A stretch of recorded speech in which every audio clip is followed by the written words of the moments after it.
Wake up in the morning, I just gotta get it. Wake up in the morning, I just gotta get it.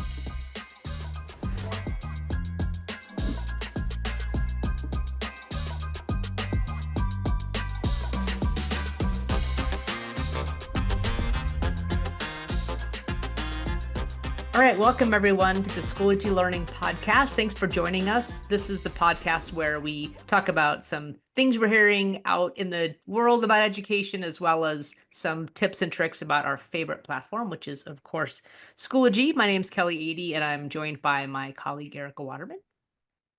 Hey, Kellie. I'm so excited for us to take this time. I just remember how fun it was when I was teaching to take the lunchtime or, any little break that we had and just kind of talk with colleagues. So hopefully everyone can join us and just get a little chit chat about education and Schoology while they're at it.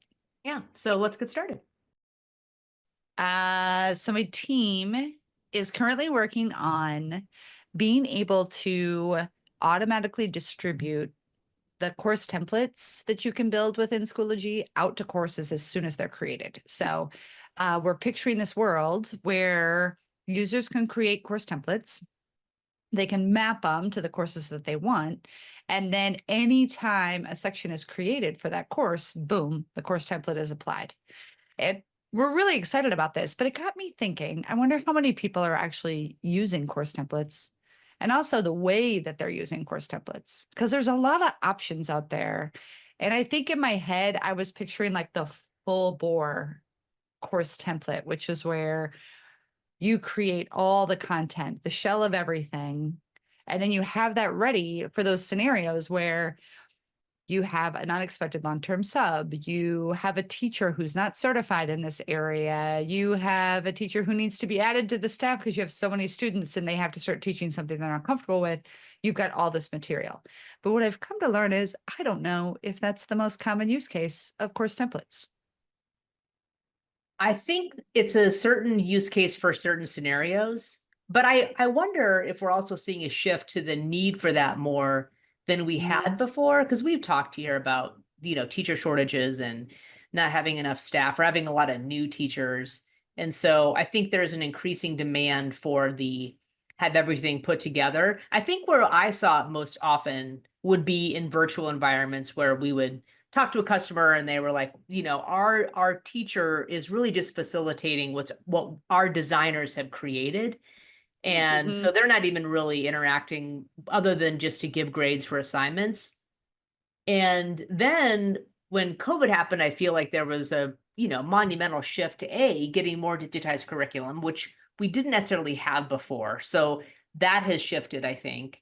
And the other thing is, I think there's a big need to provide resources because we know that there's studies around the importance of high quality curriculum and impacting leveling the playing field so that all students are exposed to the same types of materials. So I think that's the high quality instruction materials movement has also been a recent one. Yeah, that's a really good point. Because so when I taught, it was, I taught a lot of different sizes of districts. I've been the only teacher teaching this grade level in this course subject. I've been all on my own. And I've also taught where I was one of two at the building, but there were 3 buildings across the district. So I was one of 6 teaching this content. And you're right, it was interesting because we would share content, but it would be, me sending a like document via email, right? Like this is old, versus, having a situation like Schoology where we can all make sure we're using quality material.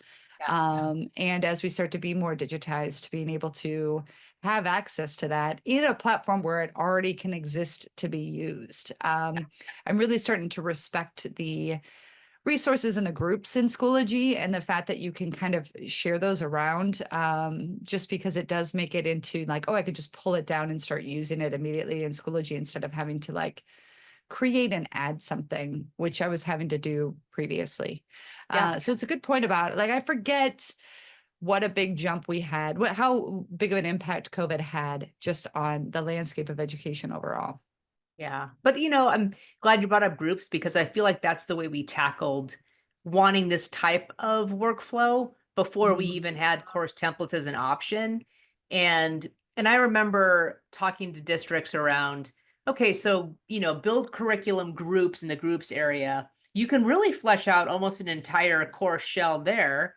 And then the tricky part though was the distribution, because then it was like super manual to like get it into the course materials, or someone had to pull it and it just wasn't. Yeah. Yeah. And then there were some of the folks I would talk to who actually would create a course that would house all curriculum materials that teachers would also be admins in. Oh, wow. And And then they they would all have to go in. copy. But I mean, think about there are some perils there with having Yeah. everyone as a course admin, inadvertently deleting things Oh. or like, yeah. Yes.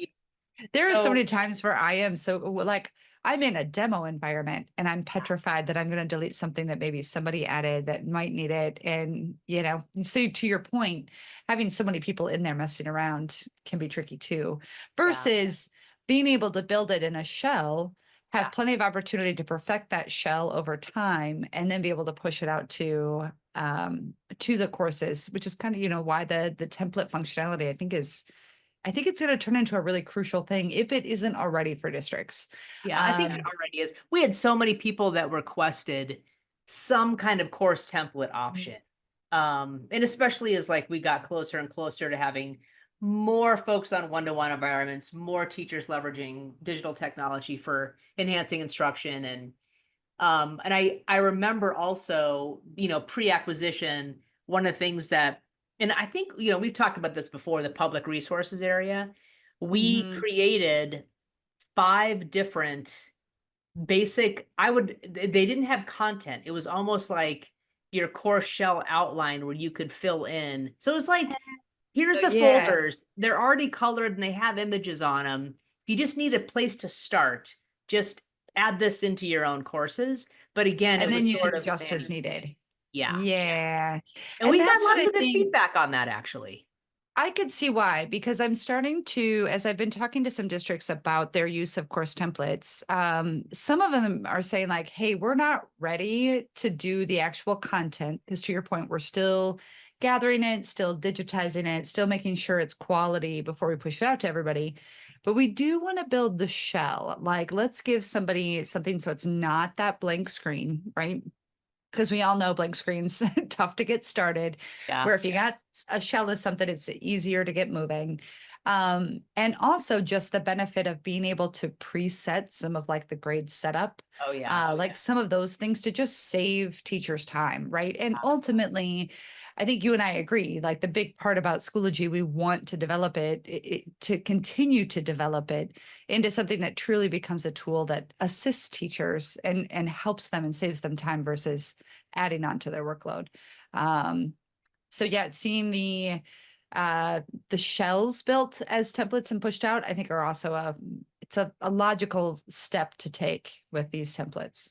Yeah. And I think the other thing that we would hear a lot from people was like the value of having a new teacher that had a course outline, and then the PD team and the public resources area also shared a media album that was just full of icons that you could put on folders that would help make things look a little bit more visually appealing. Because I think now this may not be true anymore, and I'm going to totally date myself or age myself. Date yourself. I feel like we do this at least once an episode, feel so like- feel free. Feel free. So going in the Wayback Machine. Yeah. I also remember, times when we didn't get instructional design in terms of how you use an LMS to really foster learning the best way possible. And higher ed has always had, not always, but like they have curriculum designers and people who that is their whole job, is just to create the course for a professor. Well, you don't always have that in K-12, rarely, I would say. And so because there were people that just didn't have background in it, we would find these courses where we used to call it the junk drawer, where it was like just throwing stuff in there with, kind of, without a folder structure or having things outside of it. And so I think that's probably why the ones we built in the public resources area were so welcomed because like, oh, good, a starting point. Yeah, But I could see then- that because even as I have started to play around and build on my content, because I've really tried to take on like thinking anything that we're developing in Schoology, I'm trying to take on that role of what it would it be like for me to be back in the classroom, me to have to be creating content again, putting it into the Schoology format again, just so I'm making sure that like what we're doing is going to help, but also a good reminder for me of like what realistically is being asked. And I've already found myself like I've made a mess of things already because I didn't have a clear plan of what I wanted for my course for like the whole year. So that structure of it wasn't there. Yeah. I think had I had some structure given to me, like through a template, as you're suggesting, it would have been a lot better. And now I'm having to do a lot of cleanup stuff afterwards because you're right. It's looking like a junk drawer and I don't want it to. Yeah. Well, and I can't remember which district this was or division because it might have been someone in Virginia. I've always got to remember to make the switch to division with the Commonwealth. But I think it was a customer there who was talking about almost doing a Netflix approach to pushing out the resources. So to your point, like you can get the shell, but then like if you want to actually have content in it, that was always a kind of a challenge, I think, until we had course templates there. So when we released that ability to incrementally add things into courses, it was very much a game changer for people that had been trying to do this in a really thoughtful way. And they called it their like Netflix approach, where it was like, we're just going to release quarter 1. And so we're going to we're going to send out quarter 1, everybody binge teach, and then we'll be making quarter 2, and then we'll send out that one when it's ready. And because it lands at the bottom, like it actually works out. it That's it such a works out. good, and that's exactly how it is when you're either a new teacher or you're new to the subject area. Like one of my first jobs, I was a high school teacher, teaching 6 preps, which I thought like would be so easy to do. It's terrible. Terrible. It was rough. You got It that was as a rough. new teacher, I bet. Like, Brand- oh, yep, give it to like, Ericka. She'll do yeah. 6. Yeah. I was like, I'm all about it. Teaching juniors and seniors. I'm like 5 years older than they are. Here we go. And one of them was this mass media class. Any of my mass media students listening, I apologize because here's what I was doing. I was literally reading the book and creating content like a week ahead of them, right, to keep up. And that's, we do things like that, but it is feasible to have this in the templates to be able to be working on it and then push it out to all the courses. Cause it's like, hey, we were working on unit 2 while you were teaching unit 1. Yeah. So that's a really good reminder too, that it doesn't have to all be built in one day, or, all at once. And that is, sometimes the perfectionist in me has a hard time remembering that it's okay to build it as you go and also to make changes, right? Like we're going to prep for next year. We're going to do it this way for this year. We're going to make it better for next year. So when we push it out again, you'll get the updated stuff, and it just continually gets to improve. So solid reminder on that. You mentioned the grade settings before. Yeah. I think that a lot of people initially were just like, I don't even care about the content. I just want to make people's lives easier. And we're just going to push out the grade settings and not even worry about any content. So the fact that you can do that now is great. And also I remember there being all of the resources that were LTI apps initially, that was kind of a challenge with course templates, like having other resources in there and completion rules and all that, and like being able to now, I don't know, like really be thoughtful as a designer about that and how you want to push it out. I do wonder how many people are even aware though of what they can do with it, because I don't know how often it's used, to be honest. Like I think it's amazing, but yeah, it's something that, again, I was very interested to talk to you about this just because we are starting to look into that of like, how much did it get used? And when they did, when districts did use it, how fully did they use it? Because, right, you could to your point, push out just grade settings. You can push out grade settings in a structure, maybe a folder of resources for people, teachers to start off with, or you could push out the whole thing. You could push out content for part of it, add on to it. Like there's so many different ways to go about it.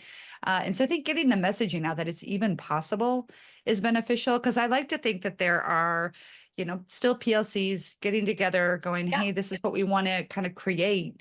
And even having a reference folder that gets pushed out to people, in their courses, I think could still be beneficial. So lots more to come with that, but we definitely are realizing it comes down to distribution, right? Like, how do you get these templates out? And currently it's very manual. That is always going to stay. You're always going to have the ability to do it manually. But we do want to add that automated distribution, which I'm really looking forward to, and truly hopefully helping, even if it's just grade setup, teachers being able to have that done for them and not having to worry about that piece. Yeah, I think the other thing that was always interesting, I had a similar experience to you, but not with 6 preps. Good Lord. Oh, it was. Yeah. But I do remember walking in to the building and asking, like, what's the scope and sequence? Like, what am I teaching exactly? Brand new.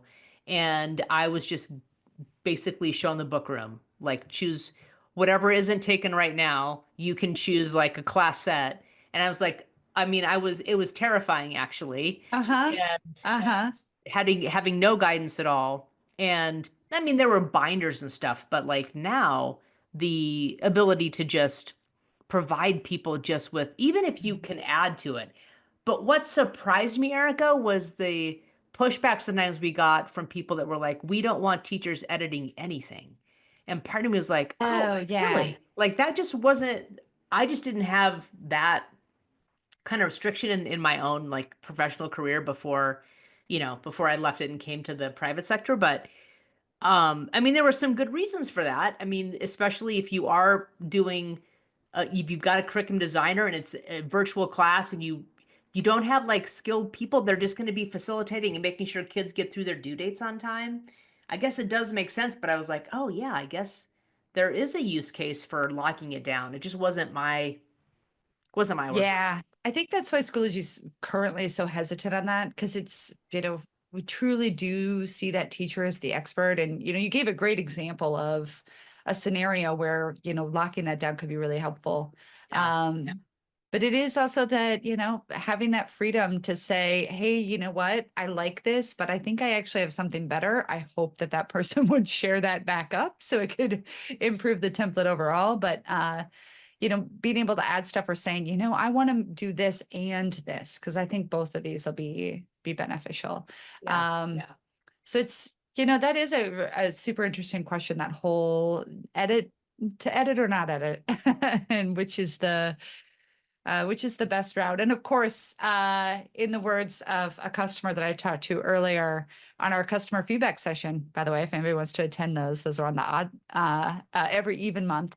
So we just had ours today for February. But one wise customer was like, why do I have to pick from the options? Can't you give me all the options so that I can do, I can do what's right for me. Another district can do what's right for them. I was like, yes, that is very true. Schoology needs to give all the options. Well, I guess if I were to want to get feedback from listeners on anything, like thinking about like our poll questions, I would be curious if people are currently using existing like canned resources that are like, I want to say almost like mandated. Like, is that something you have to do? And are you leveraging course templates for that? Because I am curious. And I do think the landscape has changed around resources, especially. So, agreed. Yeah. And I also appreciate some of the workflows that are there to make things easier. So, being able to enable Power Buddy and have it copy to courses, for example. That's that's nice. Or I know one of the things that we created initially, and it's kind of painful to look at now, but when we first made those course shells in the public resources area, we made them before we had the elementary experience. So it was, it's very folder centric, and we tried doing like the 1-page layout where you basically just would modify a page and that would be everything. And so now the fact that you could actually create something and then apply the theme and have that just go so that the elementary doesn't have to worry about how to turn it on or like I think there's been a lot of like great stuff that's happened for making things easier, which is Agreed. That's what we're trying to do here. We just need to make sure everybody's hearing and trying this out and seeing what's beneficial. So yeah, I'll be very interested to see how the poll turns out about like, do you have this, content repository you're able to utilize? yeah. Because I think course templates would be a really great way to do that. And, a lot of the other functionality that you just mentioned, as well as like copying to course templates and like the Power Buddy tools, where I'm still finding that we need to keep getting that message out to people that these things are available, all just to make life that much easier. That much easier. Mhm. All right. Well, thanks as always, Ericka. I'm actually looking Yeah. forward to seeing like what else happens with course templates with completion rules and other stuff coming. So, Yeah, because I don't think we're developing done story. here. Right. Yep, exactly. We'll probably have to talk about course templates on a future one. Well, thanks for joining this episode of the Schoology Learning podcast. Hope to see you next time where we'll talk about some more topics of interest and, of course, talking about our favorite platform, Schoology. And in the meantime, if you click on the user toolbox at the bottom of the Schoology page, there are lots of resources out there, including other episodes of this podcast to listen to. Until next time. And hope to see you next time. Thanks all.